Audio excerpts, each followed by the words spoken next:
अभी कह रहा हूं कर्नाटक में 73 बीजेपी है, 73 बीजेपी है, 30 जनता दल है, 103। This is election commission.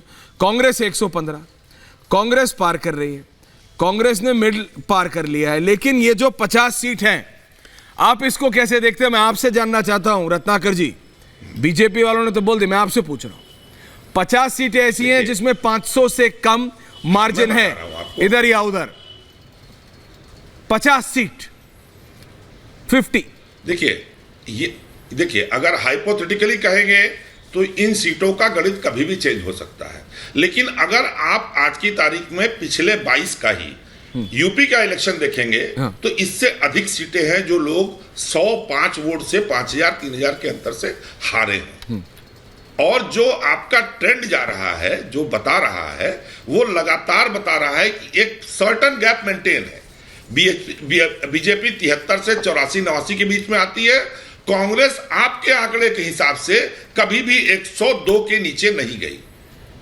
तो ये तय मान लीजिए कि इन 50 सीटों के भी जो फेवर में हमारे आने वाले हैं सर। लेकिन ये 224 है, वहां 400 है ना। मैं किसी से पूछ रहा हूं जी। हर्षवर्धन जी, इसको मैं एक कदम और आगे ले। आपने मुझसे पूछा तो वहां भी तो ये हुआ ना, वहां भी ये हुआ सर। ठीक है हर्षवर्धन जी, मेरा सवाल ये, अभी जितने लोग बैठे हैं, अब ये सब इसको 24 के हिसाब से भी रीड करना शुरू करेंगे। एज ए एनालिस्ट आप इन जो रुझान आ रहे हैं, क्योंकि अगर मिठाई कर्नाटक के लिए कांग्रेस दफ्तर पर हो रही है तो वहां उत्तर प्रदेश जहां सबसे ज्यादा सीटें, वहां के जो नतीजे आ रहे हैं वो बीजेपी दफ्तर पे भी मिठाई हो रही है।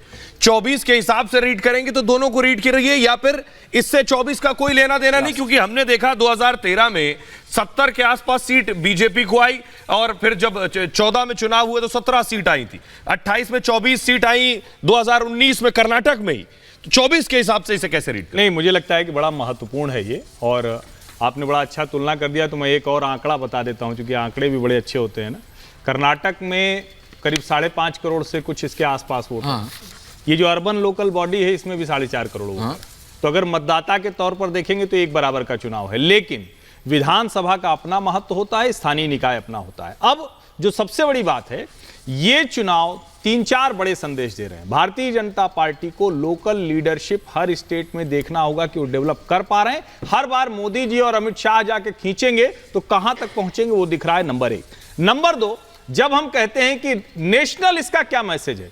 एक क्षेत्रीय पार्टी, अब वो कहां तक जाएगी पता नहीं, लेकिन अगर मुस्लिम मतदाता कांग्रेस के पास लौट आता है तो दूसरी क्षेत्रीय पार्टियों को चिंता करना चाहिए। तीसरी महत्वपूर्ण बात, क्या राहुल गांधी, सोनिया गांधी और प्रियंका गांधी जैसे इस चुनाव में गए, क्योंकि यहां पहले से सब कह रहे थे कि जीतेंगे, क्या दूसरे राज्यों में भी इसी तरह से जाएंगे या अचानक फिर ऑन ऑफ वाली पॉलिटिक्स होगी? सर लेकिन सर माफ कीजिए, रुक रहा हूं। राहुल, सोनिया, प्रियंका को आप क्रेडिट दे रहे हैं, एक तरफ आप कह रहे हैं लोकल लीडरशिप इज इंपॉर्टेंट, दूसरी तरफ यही कांग्रेस के लोग राहुल गांधी की यात्रा को क्रेडिट दे रहे हैं। दोनों में से एक चीज हो सकती है, या तो लोकल लीडरशिप। जी, अपनी बात पूरी।